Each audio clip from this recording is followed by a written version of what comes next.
Hello, નમસ્તે, નમસ્કાર. ધોરણ 11માં ભણતા વહાલા વિદ્યાર્થી મિત્રોનું હું કેતન ચોટલિયા ઓશન જ્ઞાન લાઈવના યુટ્યુબ પ્લેટફોર્મ પર હાર્દિક સ્વાગત કરું છું.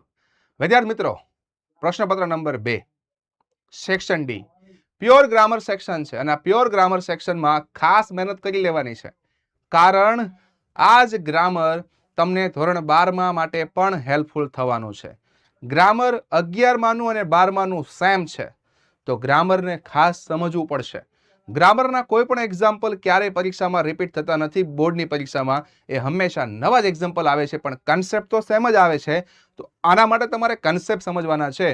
તો આ વિડીયોમાં હું તમને મસ્ત મજાની મેથડથી અલગ અલગ ટોપિક જે સેક્શન ડી ના છે એ કન્સેપ્ટ સાથે સમજાવવાનો છું. એટલે ખાસ રેડી રહેજો, મેથડ સમજજો, સાથે સાથે શીખતા રહેજો, કારણ 11માનું ગ્રામર 12માનું જ છે, એ લેવલે 11માં સમજી લેવાનું છે.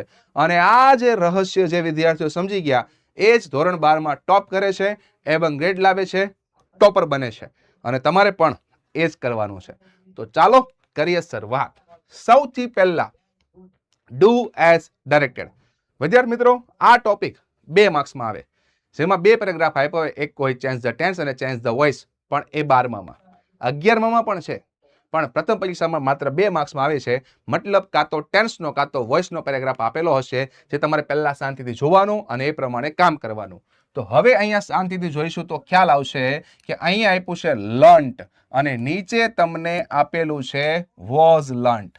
અહીંથી ખ્યાલ આવી જાય કે અહીંયા એક્ટિવ વોઇસની નિશાની વાળું વાક્ય છે, V2 છે એટલે, અને અહીંયા ટુ બી પ્લસ V3 આપેલું છે, એટલે તમારે આ પેરેગ્રાફને એક્ટિવ વોઇસમાંથી પેસિવ વોઇસમાં ફેરવવાનો છે. ખબર પડી ગઈ. હવે આસાન મેથડ તમને હું સોલ્વ કરાવી, જોજો મજા આવશે. એક્ટિવ પેસિવ તમે ડિટેલમાં શીખી શકો એના માટે મેં તમને સાથે નીચે વાક્ય રચના પણ આપેલી છે. એક્ટિવ વોઇસની વાક્ય રચના કર્તા, ક્રિયાપદ, કર્મ, અન્ય શબ્દ, અને પેસિવ વોઇસની વાક્ય રચના કર્મ, ત્યારબાદ ટુ બી અને ત્યારબાદ V3. બાય પ્લસ કરતા, અન્ય શબ્દ. જેમાં ધ્યાન રાખવાનું તમારે ખાસ એ છે, આ બાય પ્લસ કરતા અને અન્ય શબ્દો તમે કદાચ આગળ પાછળ લખો ને તો ચાલે, પણ કર્મ, ટુ બી અને V3 લાઈનમાં જ હોવા જોઈએ.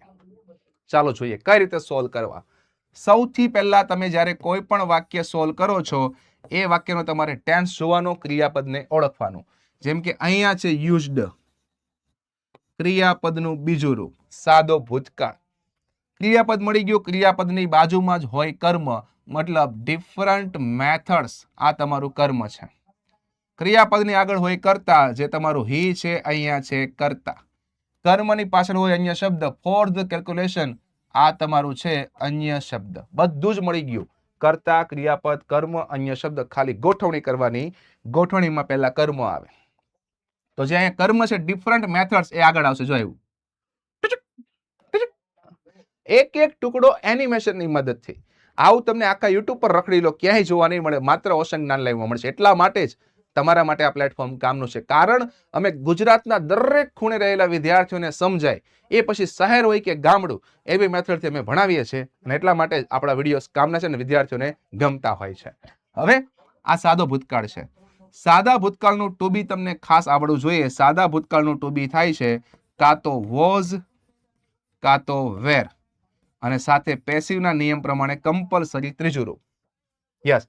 તો હવે અહીંયા કર્મ બહુવચનમાં છે એટલે મારે લેવું પડશે વેર, અને યુઝડ નું V3 થશે યુઝડ. તો ટુ બી પ્લસ V3 તમારું બનશે વેર યુઝડ. જોઈ લો. યસ મિત્રો, પેસિવ વોઇસમાં ટુ બી પ્લસ V3 ખાસ કામનું છે, જે પેપર ચેકર પહેલા જોતા હોય છે, જે તમારે 100% સાચું પડવું જોઈએ. હવે for the calculation by him કરો તોય ચાલે, અથવા તો by him for the calculation કરો તો પણ ચાલે, એમાં કોઈ માર્ક્સ કપાવવાનો નથી. ત્રીજું વાક્ય, હી સાથે વોન આપ્યું છે. ભાઈ વન્સ અગેન સાદો ભૂતકાળ ક્રિયાપદનું બીજું રૂપ છે, તો two B was plus V3 થશે. અહીંયા વોન ક્રિયાપદ છે, પાછળ કર્મ ધ એવોર્ડ, આ કર્મ છે. હી તમારું કરતા, અને એઝ ધ બેસ્ટ મેથેમેટિશિયન, આ તમારું અન્ય શબ્દ. બધું જ મળી ગયું, ખાલી ગોઠવણી કરવાની. કર્મ પહેલા આવશે, ધ એવોર્ડ આગળ આવશે. હવે ટુ બી વોઝ અથવા તો વેર. અહીંયા એવોર્ડ એક વચનમાં હોવાથી મારે ટુ બી લેવું પડશે વોઝ, અને વોન નું V3 વોન, મતલબમાં ટુ બી પ્લસ V3 બનશે વોઝ વોન. જોઈ લો. યસ. તો આ ભાગ તમારો મહત્વનો છે. As the best mathematician by him અથવા તો by him as the mathematician લખવાનું, માર્ક્સ ડન થઈ જાય. મિત્રો આ રીતે તમે જો એક્ટિવ પેસિવ શીખો ને એટલે 2 માર્ક્સ પાક્કા થઈ જ જાય. હવે બોલું એ સાંભળજો. એક્ટિવ પેસિવ માત્ર 2 માર્ક્સ માટે શીખવાની વસ્તુ નથી. તમારું આખું ગ્રામર આ ટોપિક પર ટકેલું છે. તો એના માટે પાયાથી શીખવાનું. તમને એમ થાય કે મારે પાયાથી શીખવું છે, આ ટોપિક પર સ્પેશિયલ મેક્સિમમ એક્ઝામ્પલ જોઈએ છે, તો વિડીયો પૂરો થયા પછી કમેન્ટ સેક્શનમાં લખજો we want topic on active passive voice. તમારા માટે શોર્ટ ટાઈમમાં જો લાઈવ લેક્ચરમાં માત્ર એક્ટિવ પેસિવના એક્ઝામ્પલ લાવીશ અને તમને ખુશ કરી દઈશ, કોન્ફિડન્સનો ઢગલો કરી દઈશ, ગેરંટી. પણ કમેન્ટ ખાસ કરજો. નેક્સ્ટ આગળ વધીએ. ઇનડાયરેક્ટ સ્પીચ જે વિદ્યાર્થીઓને બહુ ટફ લાગતી હોય છે. મિત્રો આ પ્રશ્નપત્ર નંબર 2 નો સેક્શન ડી છે. કેવી રીતે ડિટેલમાં સોલ્વ કરવો મેં તમને પ્રશ્નપત્ર નંબર 1 માં ઓલરેડી સમજાવી દીધો છે. એટલે અત્યારે હું તમને ડાયરેક્ટ એક્ઝામ્પલ સોલ્વ કરાવી છે, તમારે ખાસ ધ્યાન રાખવાનું છે. યાદ કરો, જેમણે આગળનો વિડીયો જોયો એને ખ્યાલ આવી ગયો છે. મેં શું કીધું હતું? સૌથી પહેલા વાક્યમાં બોલનાર પકડવાનો, પછી વાક્યનો પ્રકાર જોવાનો, વિધાન છે, પ્રશ્નાર્થ છે, આજ્ઞાર્થ છે કે ઉદ્ગાર છે. કેમ કે એને આધારે મારે રિપોર્ટિંગ વર્બ મૂકવાનું હોય છે. ત્યારબાદ મારે સાંભળનાર મૂકવાનું અને ત્યારબાદ મારે મૂકવાનું સંયોજક. મિત્રો અહીંયા રિપોર્ટિંગ વર્બ અને સંયોજક વાક્યના પ્રકાર પર આધાર રાખે છે. કોઈ પણ વાક્ય સોલ્વ કરો ત્યારે તમારે બોલનાર, રિપોર્ટિંગ વર્બ, સાંભળનાર, સંયોજક લાઈનમાં મૂકવાના અને મૂકવાના. ખાસ ધ્યાન રાખજો. ડાયરેક્ટ ઇનડાયરેક્ટ વાળી તમને મારી મેથડ જમી જાય એટલે વિડીયોને લાઈક કરવાનું ભૂલતા નહીં. 100% ગમશે ને એવી મસ્ત મેથડ બનાવેલી છે. 90+ જેને જવું છે એને આ ટોપિકમાં પણ પૂરા માર્ક્સ મેળવવા પડશે. તો ચાલો જોઈએ. પહેલું વાક્ય કોણ બોલે છે? મોનિશા. તો શરૂઆત કરશું આપણે બોલનાર મોનિશા હોવાથી મોનિશા. હવે વાક્યનો પ્રકાર જોવાનો છે ભાઈ. What an amazing photo it is. ઉદ્ગાર વાક્ય છે. જોઈ લો, અહીંયા ઉદ્ગાર ચિહ્ન દેખાય છે. ઉદ્ગાર વાક્યમાં રિપોર્ટિંગ આવે એક્સક્લેમ વિથ પ્લસ ભાવ. તો એક્સક્લેમ વિથ લખીશું. ભાવ કયો છે? વખાણ જેવું લાગે છે, ખુશી જેવું લાગે છે. તો વખાણ, ખુશી, નવાઈ, સરપ્રાઈઝ. Exclaim with surprise. સાંભળનાર કોણ છે? પહેલા વાક્યમાં દેખાતું નથી, પણ બીજા વાક્યથી ખબર પડી જાય દીપક સાંભળે છે. તો હવે ટુ દીપક. ઉદ્ગાર વાક્યમાં સંયોજક હંમેશા આવે ધેટ. ચલો, મેં કીધું પ્રમાણે બોલનાર, રિપોર્ટિંગ વર્બ, સાંભળનાર, સંયોજક, આ 4 આવવું જોઈએ, જે આવી ગયા. હવે આ વાક્યનું તમારે ઇનડાયરેક્ટમાં ફેરફાર કરવાનો છે. તો નિયમ એવો છે, કર્તા ક્રિયાપદ આગળ આવશે એટલે ઇટ અને ઇઝ નો થઈ જશે વોઝ. It was. હવે વોટ અને હાઉ નીકળી જાય. વૈધો ભાગ એન અમેઝિંગ ફોટો. આમાં ધ્યાન રાખવાનું એ છે, અહીંયા આર્ટિકલ અને વિશેષણની વચ્ચે તમારે મૂકવાનું છે વેરી. બસ, બીજું કાંઈ નવું નહીં. મતલબ જવાબ બનશે અ વેરી. હવે આ કરવું પડશે ને વેરીને આધારે. A very amazing photo. જોઈ લો, પહેલું વાક્ય થઈ ગયું. હવે બીજું વાક્ય પ્રશ્નાર્થ છે અને એક વ્યક્તિ એક વાક્યમાં બીજું વાક્ય બોલે તો આપણે લખશું એન્ડ આસ્કડ. કોને આસ્કડ કરે છે? દીપકને. મતલબમાં હિમ લખવો તોય ચાલે, ના લખવો તોય ચાલે. સંયોજક માટે જોવું પડશે. અહીંયા WS ક્વેશ્ચન વાળું છે, તમારે આ જે શબ્દ છે એઝ ઇટ ઇઝ સંયોજક તરીકે લેવો પડે. સેન્ટ ક્રિયાપદનું બીજું રૂપ છે ભાઈ, V2 છે. સાદા ભૂતકાળનું પૂર્ણ ભૂતકાળ થાય, મતલબ તમારે V2 નું કરવું પડશે હેડ પ્લસ V3. તો સેન્ટ નું થશે હેડ સેન્ટ. ત્યારબાદ it to as it is. હવે યુ અહીંયા કર્મ માટે છે અને કર્મ માટે દીપક. તો દીપક માટે કર્મ વિભક્તિ આવે હિમ. તો આ રીતે તમારું પહેલું વાક્ય ઇનડાયરેક્ટ સ્પીચમાં કન્વર્ટ થશે. અઘરું લાગ્યું હોય કે ઈઝી લાગ્યું હોય, તમને ખબર હશે કઈ રીતે લાગ્યું, પણ મેથડ તો 100% અઘરાને પણ ઈઝી કરે એવી છે. તો આ વિડીયો પરથી તમને ખાલી એટલું ક્લિક થવું જોઈએ, જો આ રીતે શીખીએ ને તો ડાયરેક્ટ ઇનડાયરેક્ટમાં પૂરા માર્ક્સ મેળવી શકાય. અત્યારે એ જ જોવાનું છે. હવે પૂરા માર્ક્સ મેળવવા માટે કન્સેપ્ટ સાથે શીખવું હોય તો આવી જજો બ્રહ્માસ બેચમાં. બાકી એક્ઝામ્પલ તો તમને હું ઢગલા બંધ કરાવીશ જ, યાદ રહી જાય એવી રીતે. Yes. Next, one of my friend said Deepak. હવે આનું શું કરશું? અધૂરું વાક્ય છે, ઉપરને આધારે પૂરું કરવું પડશે, પણ પહેલા તો બોલે છે દીપક. દીપક બોલે છે ભાઈ. વાક્ય વિધાન છે એટલે રિપ્લાયડ. કોને કહે છે? મોનિશાને, મતલબમાં હર. સંયોજક that. One of my friends. એમાં વન ઓફ માં કોઈ ચેન્જ નહીં, પણ માય કોના માટે છે? દીપક માટે. તો તમારે દીપક માટે માય નું કરવું પડશે his friends had sent it. ઉપરને આધારે પૂરું કરવું પડે, આ નિયમ છે. યસ. નેક્સ્ટ વાક્ય ફરીથી બોલે છે Monisha. Please forward it to on my Instagram. ભાઈ અહીંયા પ્લીઝ થી વાક્યની શરૂઆત થાય, ક્રિયાપદનું વિવન છે એટલે આ તમારું વાક્ય આજ્ઞાર્થ છે, અને આજ્ઞાર્થ વાક્યમાં રિપોર્ટિંગ વર્બ. વાક્યના ભાવ પ્રમાણે આવે. ભાવ તમે જોશો તો વિનંતીનો ભાવ દેખાય, વિનંતી માટે આવે રિપોર્ટિંગ વર્બ રિક્વેસ્ટેડ. સાંભળે છે દીપક મતલબ હિમ. આજ્ઞાર્થ વાક્યમાં સંયોજક બે આવે, એક આવે ટુ અને બીજું આવે નોટ ટુ. ટુ ક્યારે આવે? વાક્યનો પ્રકાર હકાર હોય ત્યારે. નોટ ટુ ક્યારે આવે? વાક્યનો પ્રકાર નકાર હોય ત્યારે. અહીંયા વાક્યનો પ્રકાર હકાર છે એટલે ટુ લઈશું. પ્લીઝ કાઇન્ડલી જેવા શબ્દો નીકળી જાય આ શબ્દ કાઢી નાખીએ. હવે ફોરવર્ડ ઇટ ટુ ઓન. આ બેઠે બેઠું માય કોના માટે છે? માય છે મોનિશા માટે. તો મોનિશા માટે તમારે લેવું પડશે માયનું her. Instagram as it is. તો મિત્રો આ રીતે આ મેથડથી કામ કરો ને એટલે ડાયરેક્ટ ઇનડાયરેક્ટમાં પણ માર્ક્સ આવે અને 90+ તમારું જે ડ્રીમ હોય ઇંગ્લિશમાં જવાનું એ પણ સોલ્વ થઈ જાય. તો આશા રાખું છું તમને 100% સમજાઈ ગયો છે અને એ જ પ્રમાણે તમારે સમજીને કામ કરવાનું છે, ખાસ આ સેક્શન ડી ના ડાયરેક્ટ ઇનડાયરેક્ટમાં. ચલો આગળ વધીએ. પણ મેથડ ગમી ગઈ હોય તો ચેનલને સબસ્ક્રાઇબ કરજો, કારણ 11 માંથી તમને મેથડ સમજાઈ ગઈ. વિચાર કરો 12મા સુધીમાં તમે પહોંચશો, ત્યાં તો મગજમાં છાપી દઈશ, દિલમાં ઉતરી જશે, હે ને? નેક્સ્ટ સૌથી મહત્વનું, આ જો એડવર્ટાઇઝ નથી, તમારા માટે એક સલાહ છે. તમને કોઈ પણ જગ્યાએ યુટ્યુબ પર કોર્સમાં જોઈન થવું કે નહીં, એ ડિસિઝન તમે જાતે લઈ શકવા જોઈએ. કોઈની રીલ સારી જોવાથી જોઈન થવાનું ના હોય, કોઈના યુટ્યુબ ચેનલ પર સારા સબસ્ક્રાઇબર જોવાથી પણ જોઈન થવાનું ના હોય. તમારે શું કરવાનું હોય? ત્યાં ભણાવતા શિક્ષકોના અલગ અલગ વિડીયોઝ જોવાના. એ વિડીયોઝમાં તમને કંઈક નવી જ મેથડ મળે. તમને એમ થાય કે ડાયરેક્ટ સમજાવી મેથડ છે, પોતાની બનાવેલી મેથડ છે, ત્યાં જોઈન થવાય. સાથે સાથે વાલીનું પણ ધ્યાન રાખવું પડે અને એ ધ્યાન શું હોય? અમાઉન્ટ. એ અમાઉન્ટ જોઈ લો, દરેક વાલીને પોસાય ને આ એવું જ અમાઉન્ટ છે. એટલા માટે જ આ બેચ તમારા માટે મહત્વની છે. હજુ પણ ચાન્સ છે, જોડાઈ જાઓ, કારણ ધોરણ 12નો જે પાયો બનાવવાનો છે ને એ અત્યારે બનશે 11મા ધોરણના મસ્ત મજાના શિક્ષકો સાથે. જલ્દીથી ડિસિઝન લેજો. અટવાતા હોય તો ફોન કરીને પૂછી લેજો, પણ ડિસિઝન આજે જ લેવાનો છે. ખાલી જો અંગ્રેજી વિષયમાં જોડાવવું હોય તો પણ તમે જોડાઈ શકો છો. અંગ્રેજી વિષયની પણ બેચ બનાવેલી છે, તો જોડાઈ શકો. ઓકે, ચલો નેક્સ્ટ કમ્પ્લીટ ધ સેન્ટેન્સ, જે તમારું ફંક્શન છે, જેમાં પણ પૂરા માર્ક્સ લઈ શકાય. જોઈએ. Gujarat is one expressing comparison. જો તમે આપણી બેચની અંદર હોય ને તો આટલું જોઈને તમને ક્લિક થઈ જાય કે આ સુપરલેટિવ ડિગ્રી બહુવચનનું વાક્ય છે અને વનની સાથે સુપરલેટિવમાં ઓફ ધ આવશે.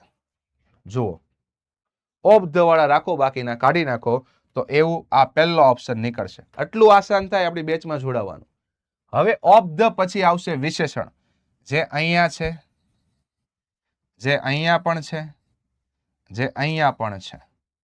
હવે આ વિશેષણને ધ્યાનથી જુઓ તો ઈ, ઈ, ઓ, ઈ. ભાઈ 4 સ્વર દેખાય છે. સ્વર 2 કરતા વધ્યા, એટલા માટે તમારે આની પહેલા મોસ્ટ મૂકવું પડે. તો અહીંયા મોસ્ટ છે, અહીંયા મોસ્ટ છે, અહીંયા નથી, તો આ ગયું. ભાઈ 2 નીકળી ગયા, 2 વધ્યા.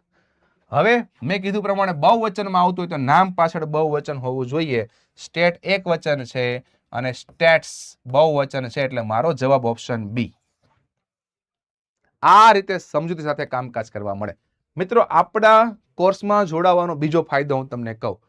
આપણા કોર્સની અંદર જે તમારે એમસીક્યુ વાળા ટોપિક છે એ તમે બહુ ઇઝીલી યાદ રાખી શકો, કારણ અમે તમને એમસીક્યુ ક્વિઝ પણ આપીએ છીએ અને લાઈવ લેક્ચરમાં શિક્ષકો સોલ્વ કરાવે એના માટે અમે તમને પોલ ક્વિઝ પણ આપીએ છીએ. That is why this course is important for you. એટલા માટે ખાસ તમે કોર્સમાં જોડાઈ શકો.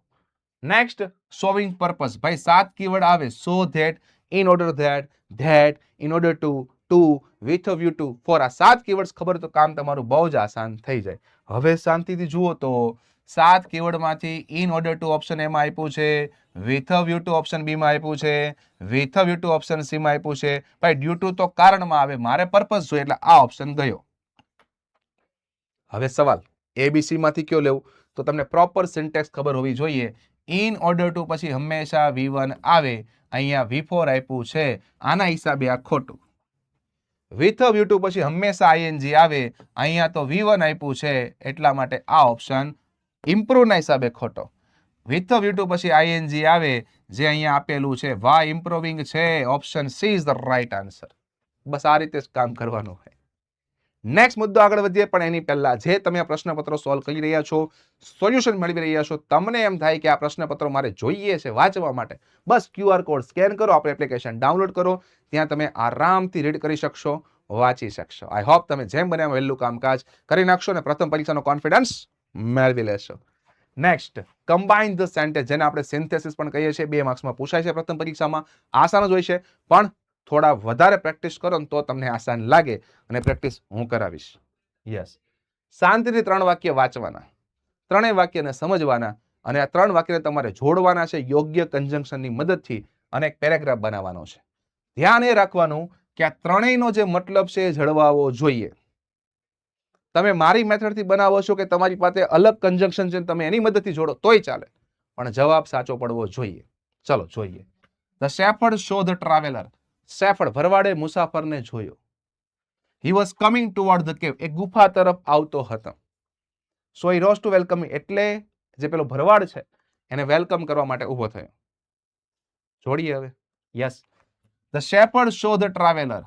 હી વોઝ, ચલો, જે ટ્રાવેલરની વાત પહેલા વાક્યમાં છે એની જ વાત બીજા વાક્યમાં હીથી કરેલી છે. તો આપણે આગળના વિડીયોમાં પણ જોઈ ગયા છીએ, વ્યક્તિનું કર્ણ કરવા માટે આગળ જો કર્તા વિભક્તિ આપેલી હોય તો હુથી જોડાય, અને હુથી જ્યારે જોડો છો તમારે ત્યાં કર્તા વિભક્તિ હી કાઢી નાખવી પડે. મતલબ પહેલું અને બીજું જોડાઈ ગયા.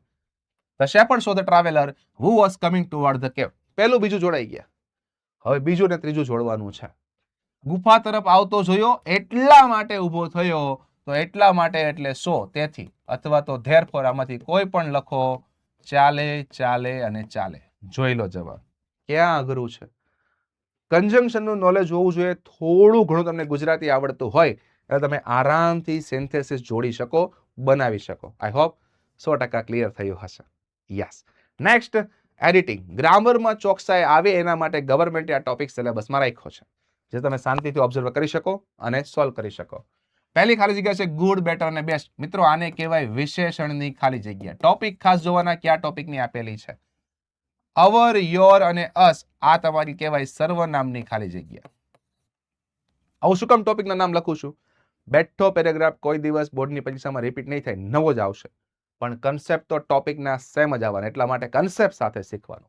ભાઈ પહેલું બહુ જ આસાન છે. ભાઈ ધ સાથે હંમેશા સુપરલેટિવ ડિગ્રીનું રૂપ ડિગ્રીમાં આવે, તો ધ સાથે અહીંયા લેવું પડશે બેસ્ટ. કેમ કે ગુડ પોઝિટિવમાં આવે, બેટર કમ્પેરેટિવમાં, એટલા માટે મારે બેસ્ટ લેવું પડશે. અને તમે વર્ષોથી આ વાક્ય સાંભળો છો, I am the best, I am the best. પપ્પાને બી આ નિયમ ખબર છે, કદાચ એને આર્ટિકલ અથવા ડિગ્રી ના આવડતી તો એને જવાબ આવડી જાય. બોલો શું કામ ધ આપ્યું છે? યસ, ગુજરાતી નહીં કરું તો એ કામકાજ થશે, છતાંય જોઈ લઈએ. Swimming is the best exercise. ભાઈ સૌથી સારી કસરત સ્વિમિંગ છે. It provides a lot of energy to the all the parts of our body. આપણા શરીરના બધા જ પાર્ટને કસરત આપે છે, એનર્જી આપે છે. When we learn it in the swimming pool, જ્યારે આપણે સ્વિમિંગ પુલમાં શીખીએ, we must follow the instruction of ખાલી જગ્યા instructor, otherwise we may damage ourselves. ભાઈ જ્યારે તમે સ્વિમિંગ પુલમાં શીખો છો ત્યારે તમારે અમુક જે નિયમો ફોલો કરવા પડશે, જો નહીં કરો ને તો ગોબો પડી જાય. યસ. હવે અહીંયા વી લખ્યું છે, તો વી સાથે એનું સર્વનામ આવે, અને અહીંયા ઓલરેડી તમને ઇન્સ્ટ્રક્ટર આપેલું છે, તો મારે સંબંધક વિભક્તિ લેવી પડે, અને વી માટેની સંબંધી વિભક્તિ છે અવર. આ રીતે કામ થશે. મિત્રો, સેક્શન ડી ની અંદર આની આગળનો ટોપિક સિન્થેસિસ, મતલબ કમ્બાઇન ધ સેન્ટેન્સ અને એડિટિંગ, સ્પેશિયલી ગ્રામરમાં ચોકસાઈ લાવવા માટે જ મૂક્યા છે, એટલા માટે તમારે પ્રેક્ટિસ ખાસ જરૂરી છે. આઈ હોપ તમને આ સેક્શન ડી ગ્રામર સેક્શન 100% સમજાઈ ગયો હશે. તો હવે આફ્ટર દિવાળી અમે લોન્ચ કરીએ છીએ આઈએમપી બેચ, ઓછા સમયમાં સારો કોન્ફિડન્સ અપાવતી બેચ. તો આ બેચમાં જો જોડાવાનું ભૂલાઈ ગયા છે તો હવે મૂંઝાવાની જરૂર નથી. આઈએમપી બેચમાં રેડી રહેજો. ઓલરેડી કોર્સનું એડમિશન શરૂ થઈ ગયું છે, વિદ્યાર્થીઓ જોડાઈ રહ્યા છે, તમે પણ જોડાઈ જજો. મળીએ નેક્સ્ટ પ્રશ્નપત્રમાં નવા સેક્શન સાથે. Thank you, thank you, thank you.